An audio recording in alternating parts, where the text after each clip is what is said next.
타감작용. 내 땅에 다른 풀은 자라지 못한다.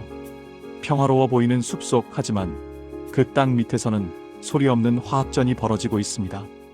어떤 식물들은 자신의 영역을 지키기 위해 뿌리나 잎에서 독성 물질을 뿜어냅니다.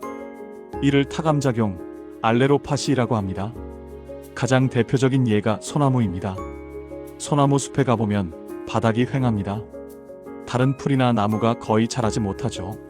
사람들은 소나무가 햇빛을 가려서 그렇다고 생각하지만 진짜 이유는 따로 있습니다. 소나무 뿌리가 갈로탄닌주의 ELLOTANNIN 같은 타감 물질을 분비해 주변 식물의 씨앗이 발아하는 것을 원천 봉쇄하기 때문입니다. 내 구역에 들어오면 다 죽인다. 이것은 잔혹해 보이지만 한정된 영양분과 햇빛을 독차지하기 위한 생존 본능입니다. 그런데 인간이 만든 화학 물질 중에 이 타감작용을 극대화한 것이 있습니다. 바로 제초제입니다. 제초제는 특정 식물만 골라 죽이거나 혹은 땅 위의 모든 초록색 생명을 무차별적으로 말려 죽입니다. 인류 역사에도 이 강력한 제초제 같은 금속이 등장했습니다. 숲을 밀어버리고 그 자리에 거대한 제국을 세운 철입니다. 철의 역설 싸구려, 금속이 가져온 피해 평등. 청동기 시대까지만 해도 전쟁은 귀족들의 스포츠였습니다. 구리와 주석은 너무 귀해서 왕과 소수의 전사들만 청동검과 전차를 가질 수 있었습니다. 농민들은 전쟁이 나도 돌멩이를 던지거나 구경만 했죠. 1대 100으로 싸워도 청동 갑옷을 입은 전사가 이기는 영웅의 시대였습니다. 일리아스에 나오는 아킬레우스처럼요. 그런데 기원전 1200년경 아나톨리아 고원의 히타이트 제국이 무너지면서 철을 다루는 기술이 전 세계로 퍼져나갔습니다. 철은 구리와 달리 지구 어디에나 널려있는 지각 매장량 사위 흔해 빠진 금속입니다. 기술만 있다면 누구나 칼을 만들 수 있게 된 것이죠. 전쟁의 대중화, 쪽수가 깡패다. 이제 왕은 농민들에게도 철로 만든 창과 칼을 쥐어줄 수 있게 되었습니다. 수천, 수만 명의 보병이 전장에 동원됩니다. 아무리 비싼 청동 갑옷을 입은 귀족이라도 철창을 든 농민 100명이 덤비면 고슴도치가 되어 죽습니다. 영웅 한 명이 전장을 지배하던 시대는 끝났습니다. 이제는 머릿수와 밀집, 대형이 승패를 가르는 시대가 되었습니다. 이 농업 생산력의 폭발숲을 베어내다. 철은 무기이기 이전에 강력한 농기구였습니다. 무딘 청동낫이나 돌도끼로는 어림도 없던 거대한 숲과 단단한 땅을 날카로운 철제도끼와 철제보습쟁기 마구 파헤치기 시작했습니다. 숲은 급속도로 사라지고 제초 그 자리는 끝도 없는 농경지로 변했습니다. 식량 생산량이 폭발적으로 늘어났고 인구도 기하급수적으로 증가했습니다. 이 늘어난 인구는 고스란히 다시 군대가 되어 옆 나라를 침략했습니다. 바야흐로 전국시대라는 거대한 사륙의 톱니바퀴가 돌아가기 시작한 것입니다.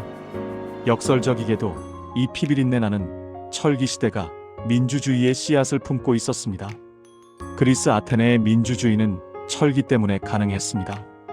전쟁에 나가 목숨 걸고 싸운 농민과 상인들이 목소리를 높이기 시작했거든요.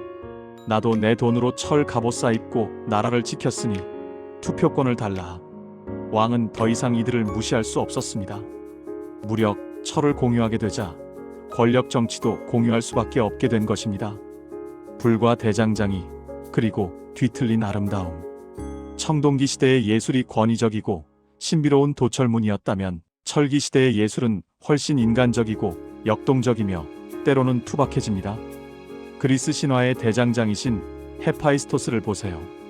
그는 올림포스 12신 중 유일하게 못생기고 다리를 저는 장애인입니다.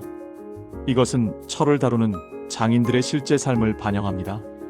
철을 녹이려면 청동보다 훨씬 높은 온도가 필요하고 끊임없이 망치질을 해야 합니다. 고대의 대장장이들은 평생 뜨거운 불 앞에서 일하느라 화상을 입거나 비소 중독으로 다리가 마비되는 경우가 많았습니다. 신화는 말합니다. 철이라는 강력한 힘을 얻기 위해서는 신체적 고통과 희생이 따른다.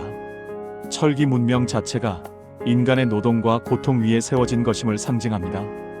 스키타이, 황금 예술. 야성의 부활 철기 시대를 주름잡았던 유목, 민족 스키타이의 예술을 볼까요? 그들은 정착하지 않고 말을 타고 달렸습니다.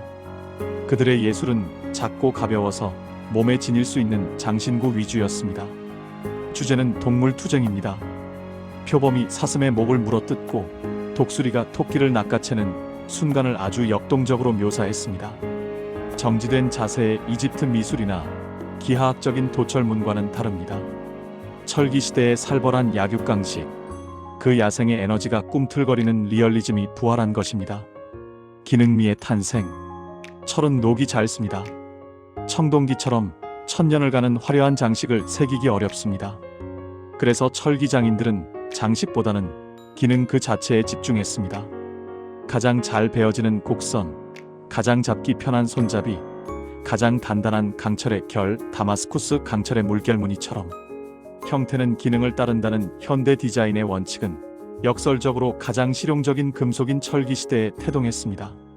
제초제는 잡초만 죽이지 않는다. 식물학으로 돌아가 볼까요? 제초제는 잡초를 없애 농작물을 잘 자라게 하지만 남용하면 땅속의 미생물까지 죽여 결국 땅을 불임으로 만듭니다. 이를 침묵의 봄이라고 하죠. 철기는 인류에게 풍요와 민주주의를 가져다 주었지만 동시에 인류를 전쟁 기계로 만들었습니다. 제1차, 제2차 세계대전은 철기 문명의 끝판왕이었습니다. 강철 전차, 강철 군함, 강철 폭탄. 인류가 만든 제초제가 인류 자신을 대량 학살하는 끔찍한 결과를 낳았습니다. 우리는 지금도 철의 시대에 살고 있습니다. 내 손에 쥐어진 스마트폰이 토류와 금속, 내가 타는 자동차, 내가 사는 아파트 철근 콘크리트. 이 강력한 도구들이 나를 편리하게 해주지만 혹시 나도 모르는 사이에 내 주변의 소중한 관계들을 베어버리는 제초제로 쓰고 있지는 않은지 돌아볼 일입니다. 녹슬지 않는 마음은 없다. 철의 가장 큰 약점은 녹입니다. 산소와 물을 만나면 붉게 산화되어 바스러집니다. 그래서 철은 끊임없이 닦아주고 기름칠을 해줘야 합니다. 사람의 마음도 철과 같습니다. 아무리 강한 멘탈을 가진 사람이라도 눈물과 한숨 속에 방치해두면 붉게 녹이 씁니다. 상처받지 않는 강철 같은 마음을 가지려 하지 마세요. 그런 건 없습니다. 대신 매일매일 내 마음을 들여다보고 닦아주고 사랑이라는 기름을 발라주는 마음의 대장장이가 되시는 건 어떨까요? 녹슬지 않고 오래가는 칼은 강한 칼이 아니라 관리받는 칼이니까요. 지금까지 철기라는 제초제였습니다. 구리와 주석의 귀족적 결합에서 철이라는 대중적이고 폭력적인 금속으로의 전환, 그리고 그 속에 숨겨진 평등과 노동의 가치를 짚어보았습니다. 다음 시간에는 인류가 드디어 이 좁은 숲을 벗어나 거대한 바다로 나아가며 새로운 접붙이기를 시도하는 이야기, 페니키아의 삼나무와 알파벳 바다를 건너는 씨앗들로 이어가겠습니다. 알파벳이 어떻게 인류 지식의 민들레 홀씨가 되었는지 그 흥미진진한 확산의 역사를 기대해주세요. 농부가 된 락커, 농락이었습니다.